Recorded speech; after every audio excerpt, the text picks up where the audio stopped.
Stand by SOT1. Standing. 10 seconds. Ready, rollin'. Ready, SOT1. Ready. In 4, 3, 2, 1. Roll in.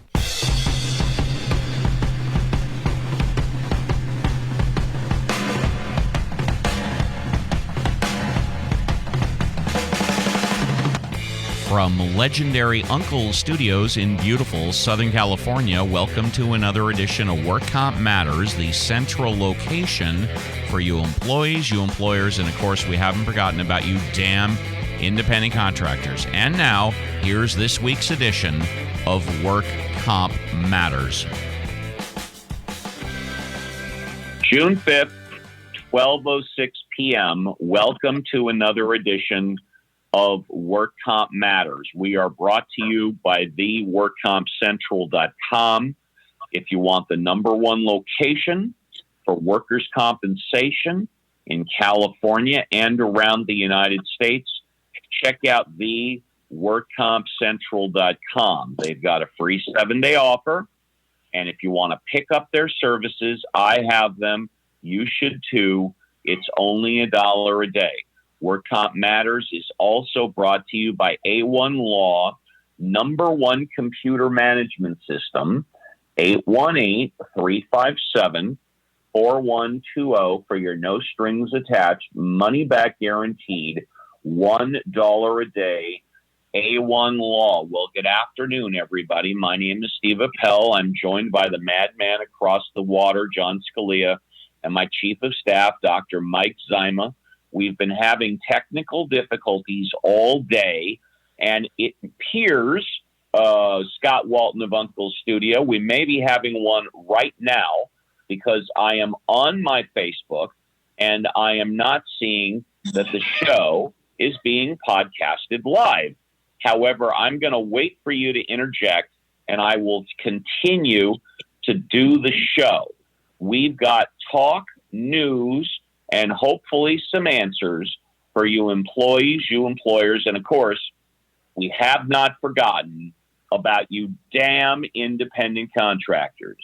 We're going to get to Mike with the first news story, and then John may read some news. He may have a segment. But again, June 5th, in my mind, appears to be closing the book on the coronavirus situation. It appears that businesses are starting to open up. George Floyd had his funeral yesterday, and I think forever that this time in history that coronavirus and George Floyd are going to be linked together. Now, whether or not this is a good thing, a bad thing, something that's to be debated for years, I don't know. But I do know this. March 13th, 2020, President Trump issued a national health emergency. 24 to 48 hours after that, both Mayor Garcetti of Los Angeles, Gavin Newsom, governor of California, essentially issued major restrictions for non-essential businesses in the city of Los Angeles and the state of California. There were protests regarding the closures of non-essential businesses, or rather the restrictions placed on non-essential businesses after 4 weeks, which started occurring in April.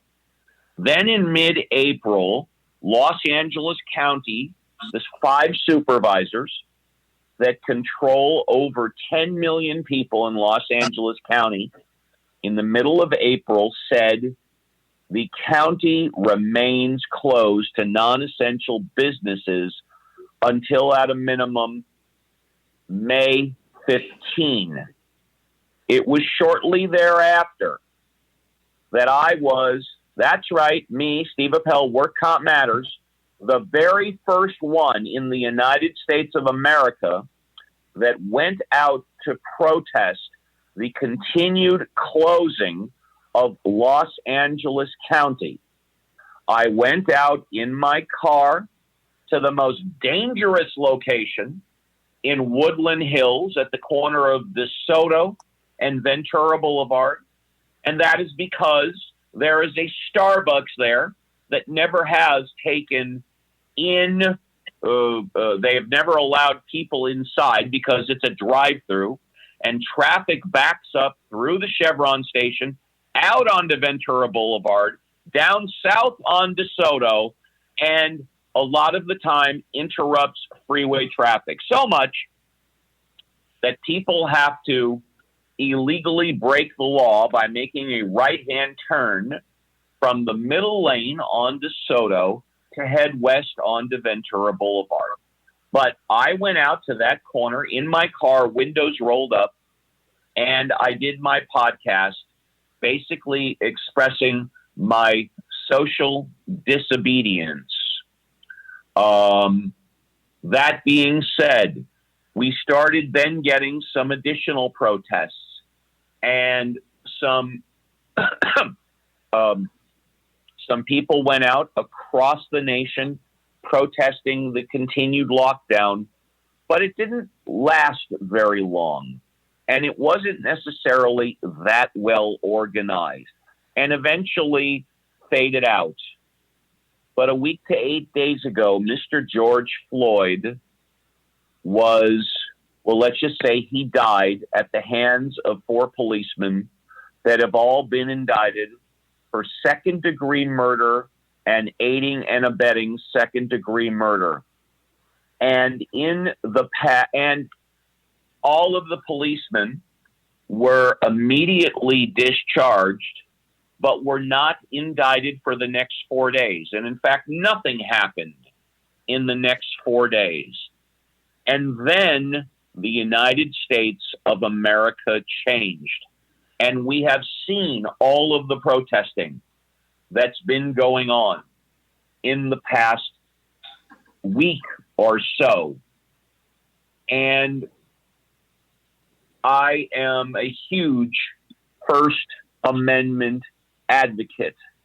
And without question, I advocate the peaceful protests.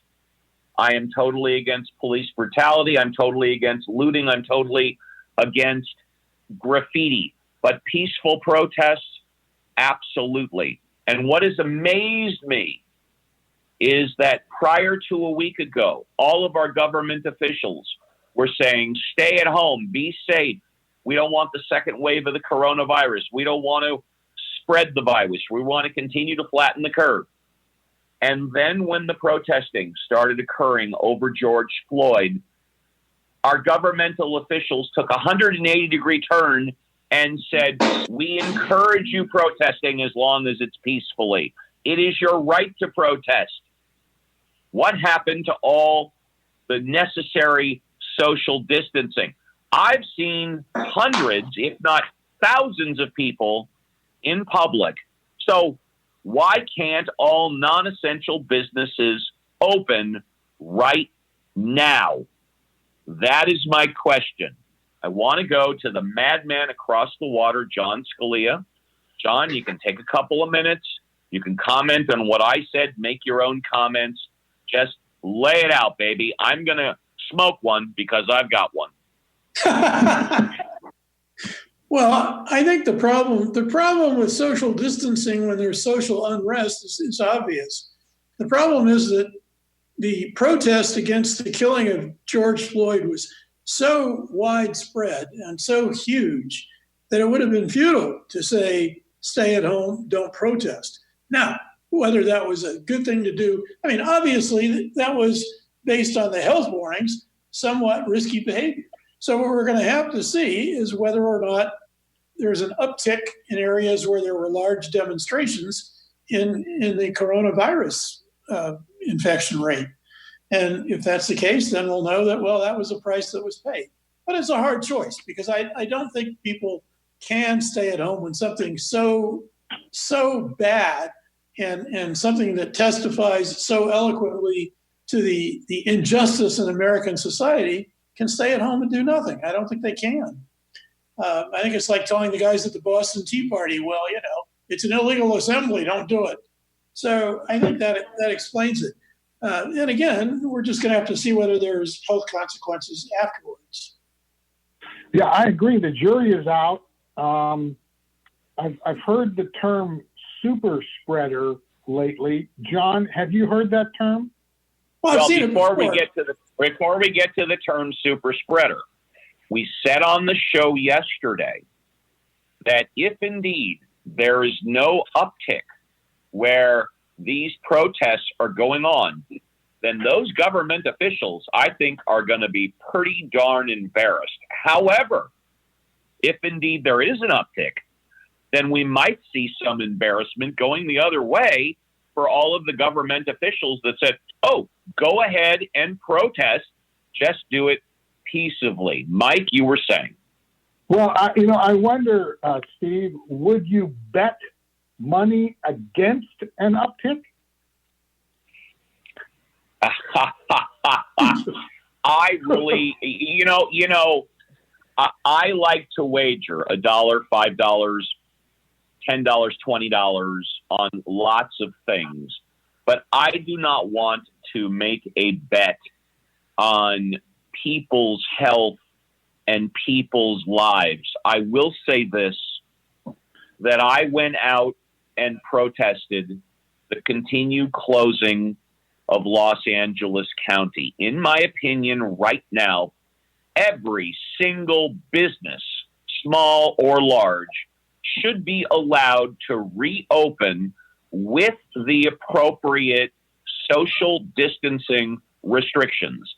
In my mind, there is no reason whatsoever why the government should continue to keep any legalized, legitimate business from operating, starting right now. Well, I mean, I believe the science says otherwise, Steve. I don't believe the science says otherwise, Mike, but, we can talk about that now. We can talk about that later. There's no reason. Yeah. The demonstrations were a great lab experiment. So now all you have to really do is wait and see if there's an uptick. If there's no uptick, then everything should open. If there is an uptick, then it shouldn't. No, and I hear both of you, but in my mind, there is no reason whatsoever why what's been classified as a non-essential business should not allowed to be reopened immediately as long as it's following appropriate social guidelines. Look, you got a guy that makes widgets in Van Nuys, okay?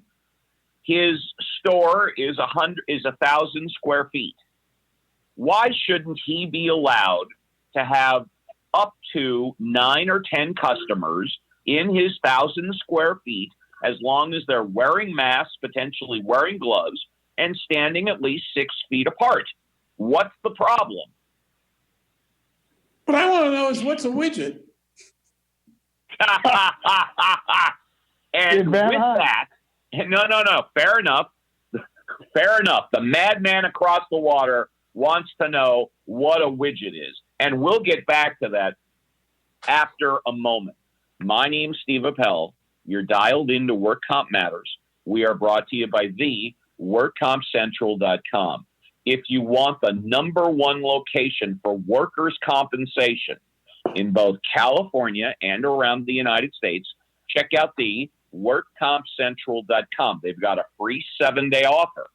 And if you want to pick up their services, I have them. You should too. It's only $1 a day.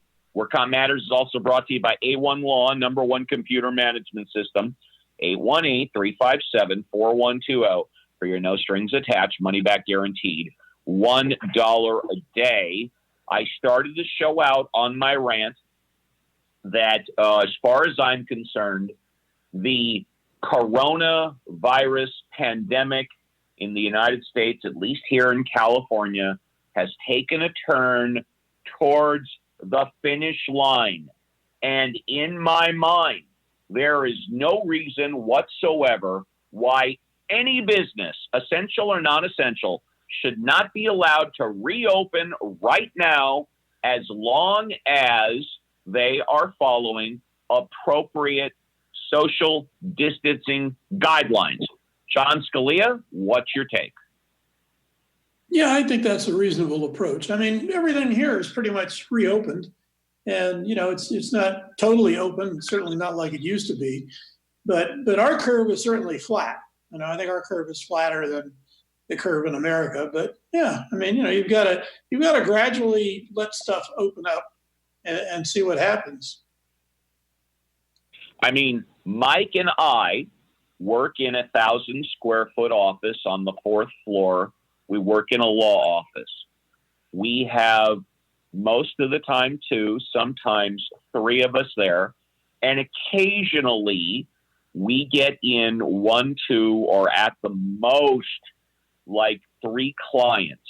We have a sign on the outside of the door that says, please come in and thank you for wearing face masks. We require them to wear face masks and at all times do our best to stay about 6 feet away from them. Mike, you said you had some concerns that science says otherwise, not necessarily to our office, but I use the example of someone in Van Nuys who makes widgets. I don't know if you have that science on your fingertips, but if you want to talk about it now or whatnot, go ahead.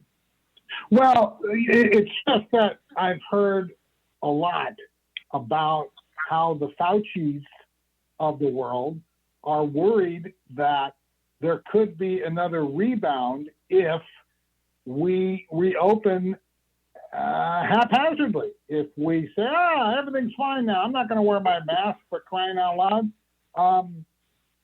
And I agree. I agree with Fauci. If Fauci cares about what Steve Appell thinks, I'm not advocating that every business open up and have it the way it was 4 months ago. I'm talking about every business should be allowed to open up, but we should still practice our slow rollout of social distancing and do it responsibly. Mike? Well, we're about there in LA County. I think I haven't heard exactly when the county is going to open up, for example, restaurants, but I'm sure it's going to be soon.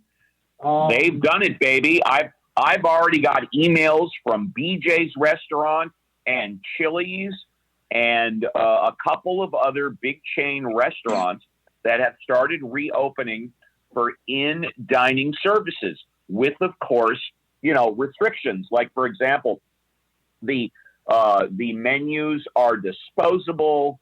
The tables and chairs are wiped down after each use. And I don't know what they're doing with the forks, knives, spoons, and plates. Go ahead, Mike. Well, when are you going to go to a sit-down restaurant? Well, I said last week. I would go last week if it were outside. However, I'm going to try and go to one tonight. Wow. Oh, yeah. Oh, sure. You know what? I'm probably going to tip my waitress 40% just because I feel like it. Wow.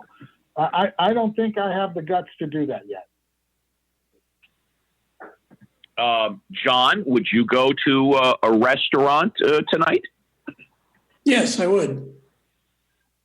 But I don't. Have you gone to a restaurant? Have you gone to a restaurant, or let's say a bar, to drink one of your German beers? No, I haven't yet. But like I said on Sunday, I went to this. Was supposed to be a language thing, and 14 people signed up, and it was supposed to be indoors, and the school was shut, and there were only 2 of us who showed up. And it was a young guy from Moldavia, and we shook hands, and we sat down next to each other. We talked for about 2 hours, and then we went our separate ways, got to the bus stop, and we said goodbye to the European way with a hug, and it felt good to have a regular human contact. Mike, have you invited any family or friends into your home in Santa Clarita? There have been some folks coming over on my wife's side of the family. They tend to be very, very careful. We've had some like meetings outside, and they still. I was going to say, did you relegate them to the backyard? Actually, it was pretty much the front yard, but that was their choice. They did not want to go inside the house. However, our daughter is getting to the point where she's very pregnant and just as cute as could be, by the way. And she has come inside the house. She must take after her mother. Thank you. Thank you very much. She does. But she has worn her mask inside. So she's just being very, very careful. And I certainly don't blame her. But I would not at this moment, and I was thinking about that this morning. I want to go to a few restaurants. I want to sit down. I want to go have sushi and have an Asahi beer and maybe 2 or 3 of them. And just, I'm so itching to get out. Well, doctor, yeah. Let me be the first one, Dr. Mike Zima, to offer to buy you a beer in the San Fernando Valley when you are ready to go to a restaurant. Interesting. Very interesting. Now that here, I'll make it, doctor, I'll make it more interesting. I'll buy you 2. Excellent. That may get me out there. I mean, for the record, I really enjoy drinking beer with Steve. It's one of my favorites. And for the record, John Scalia, there is nothing that you could do this year that would get me to come out to Germany. But I promise you, when you come out to the Los Angeles area, I will buy you 2 beers also. Thank you. I'll be there. But why wouldn't you come to Germany? I have no desire to travel right now. I don't want to be stuck in a tube for 12 hours? Yeah. Tube? What tube? An airplane, a tube, T-U-B-E. Okay. Yeah. A tube flying at 500 miles an hour, 30,000 feet above the ground. A tube. But you've done it before, right, Steve? You've done it before. I've never been to Germany. I did fly over to Spain and France and Italy. That counts. Sorry? That counts. So, well, yeah. When I was on my honeymoon back, 30 years ago, I guess it was. LAX to Spain, and then drove to France, and then drove to Italy, and then flew back from France to LAX. I've talked about it on the show before. I really want to read a news story that I think kind of fits in with what you're talking about, Steve. Oh, my goodness. Please forgive me. I'm terribly sorry. We haven't read a news story yet. It's been all editorial comment. And you know what? That's what makes the show good, because it's some talk news and hopefully some answers. So with the first and probably the only news story of the day, he's my chief of staff. He keeps me in check and hopefully out of trouble at least 90% of the time, the doctor. But he's not a medical doctor, Mike Zima. Thank you, Steve. Now, what I'm about to relate to everyone is something that I would say came right out of the left field bleachers. This is an extraordinary development. The government reported Friday that the unemployment rate dropped to 13.3% last month after soaring to 14.7% in April, an unexpectedly positive turn that suggests the pandemic-induced recession may have hit bottom. Most analysts had expected the rate would keep rising, perhaps as high as 20%. But instead, employers also added 2.5 million jobs in May after shedding a record-smashing 20.7 million positions the prior month, according to the Bureau of Labor Statistics. And folks, the last time I checked, the market's going bananas on this news.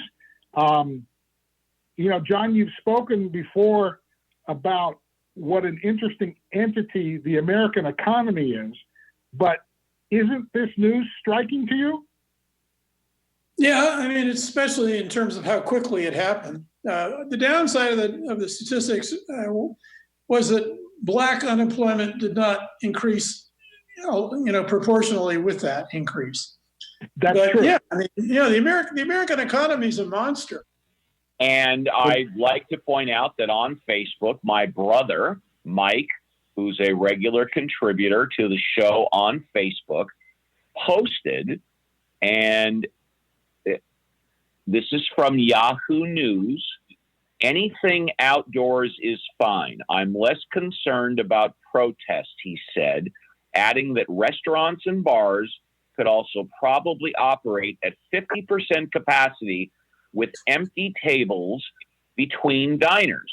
This is Yahoo News, and I'm going to try and check really quickly. 70% of people infected with the coronavirus did not pass it to anyone. Preliminary research shows super spreading events account for most transmissions. And that's from my brother Mike on Yahoo News. Guys, and thanks, Mike. We got about 3 minutes left. Burning desires for the end of the show. I can read the news item. John, good to go ahead. Take a minute. Yeah, this shows that my divorce was the best thing for my mental health. San Francisco Chronicle, domestic violence shelters in SF elsewhere see rise in calls, severity of violence. One result of shelter-in-place orders during the coronavirus pandemic is to confine some household members with others who abuse them. By most indications, domestic violence has become more frequent and more violent. Police chiefs nationwide reported increases of 10 to 30% in domestic assaults in the first 2 weeks after a national emergency was declared in March, according to a USA Today survey. On April 6, UN Secretary General Antonio Guterres implored governments worldwide to address the horrifying global surge in domestic violence. So there you go. And that is no surprise to me, because you've got everybody staying home in smaller quarters, and they're not going out 40 hours a week and getting space. So if you're going to be cramped in a small space with people that presumably have somewhat of a history of domestic violence, I'm not surprised that only increases. Yeah, but I think it's increasing among people who don't have a history too. I think it's just a consequence of people living in cramped spaces together. I've never understood how my dad spent time in a submarine in World War II. No question about it. Mike, burning desires before we close the show. Negative. All right. Well, in my mind, it's been a fascinating show because it's been a hell of a day. And we're also dealing with the online challenges with Facebook engineering and that whole ball of wax. But as I said, it seems to me like in regards to the coronavirus, we have turned the corner and now heading towards the finish line. My name is Steve Appell. You've been dialed into Work Comp Matters. I want to thank the madman across the water, John Scalia, my chief of staff, Dr. Mike Zyma, Scott Walton of Uncle's Studio, and all the good people back at the WorkCompcentral that continue to support and approve of this valuable project, including but not limited to Ms. Christine Chavez. We'll see you all again Monday at 12 noon for another edition of Work Comp Matters.